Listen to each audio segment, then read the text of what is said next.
Now, if I were to ask you what you think KIRK Hammett's hardest solo to record would have been, you'd probably think of stuff like Master of Puppets, Creeping Death, anything off Injustice for All. How about there's one solo that was only nailed after much strife and tension within the studio, and if you've seen the making of the Black album, you can probably tell where I'm going with this. There is one solo that pushed KIRK out of his comfort zone the most, and that is the Unforgiven solo. He originally approached the solo like all others, however, what he'd spent time putting together didn't exactly fit with the rest of the song.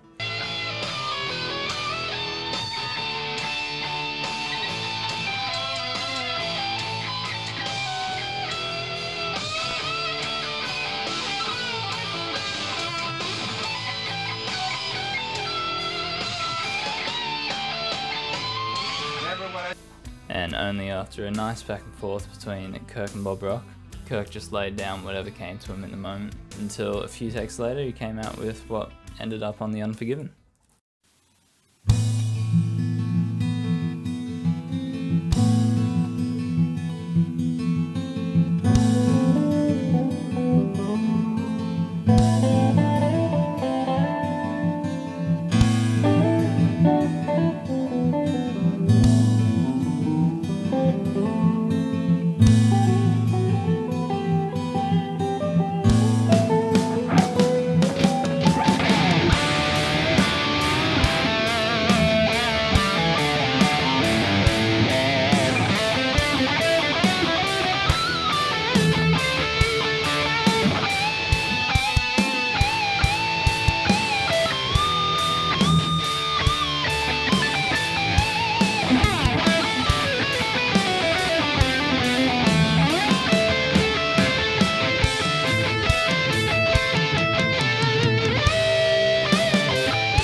Now, there's been some interviews where he's talked about going through that whole process and how it was sort of like the first time where he's just improvised and one of the takes end up on the album, and that was sort of the beginning of him starting to move more into improvised solos. The quality of solos have definitely suffered a little. However, on Hardwired, and it looks like the new album 14 Seasons as well, judging off Luxa Turner, he's pretty much lent into that approach completely, where all of his solos are sort of just like basically just recycled stuff. It started with him losing his phone on Hardwired that had all of his, riffs and solos and stuff on it, so he just winged it in the studio, and again, not really too much pacing or distinguishable parts or much melody really.